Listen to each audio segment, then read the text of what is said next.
வணக்கம். விஜயோடு கூட்டணி வைக்க சில அறிவுரைகளை கூறிய எடப்பாடி கே பழனிசாமி. அதிமுக வரும் தேர்தலில் எப்படியாவது வெற்றி பெற்று ஆட்சி அமைத்துவிட வேண்டும் என தொடர்ச்சியாக முயற்சி செய்து வருகிறது. திமுக இரண்டாவது முறையாக ஆட்சி அதிகாரத்தில் அமர்ந்து வரலாறு படைத்துவிட வேண்டும் என முயற்சி செய்து வருகிறது.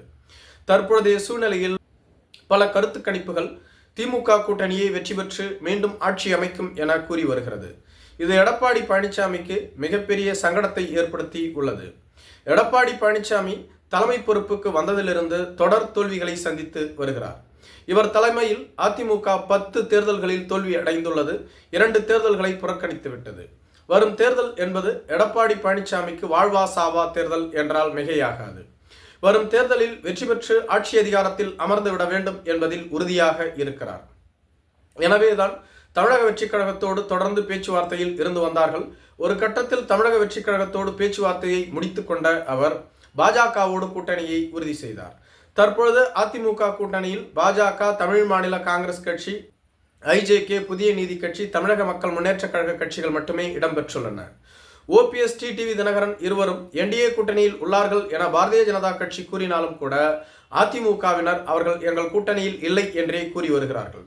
திமுக கூட்டணி வலிமையாக உள்ளது. ஆனால் அதிமுக கூட்டணி திமுகவை வீழ்த்தும் அளவிற்கு வலிமையாக இல்லை என்றே பலர் கூறி வருகிறார்கள்.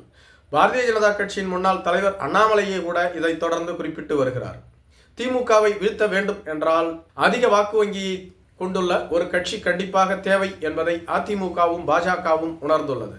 எனவேதான் பாஜகவின் மூத்த தலைவரான அமித்ஷா அவர்கள் எப்படியாவது விஜயிடம் பேசி நமது கூட்டணிக்குள் கொண்டு வாருங்கள், அதற்கு என்ன வேண்டுமென்றாலும் செய்யுங்கள் என அறிவுறுத்தியுள்ளதாக சொல்லப்படுகிறது.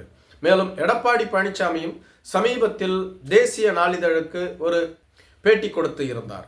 அந்த பேட்டியில் தமிழக வெற்றிக் கழகத்தோடு கூட்டணி அமைப்பதற்கான பேச்சுவார்த்தை நடத்தப்பட்டு வருவதாகவும், மேலும் தமிழக வெற்றிக் கழகத்தோடு கண்டிப்பாக கூட்டணி வைப்போம் எனவும் அவர் குறிப்பிட்டிருந்தார். அதற்கு செய்தியாளர் அவர்களோ, நீங்கள் தமிழக வெற்றிக் கழகத்தோடு கூட்டணி வைப்பதாக இருந்தால் பாஜகவோடு உங்கள் கூட்டணியை முறித்துக் கொள்வீர்களா என கேள்வி எழுப்பி இருந்தார். அதற்கு எடப்பாடி பழனிசாமி யூகத்தின் அடிப்படையிலான கேள்விகளுக்கு பதிலளிக்க முடியாது என மழுப்பலாக கூறியிருந்தார்.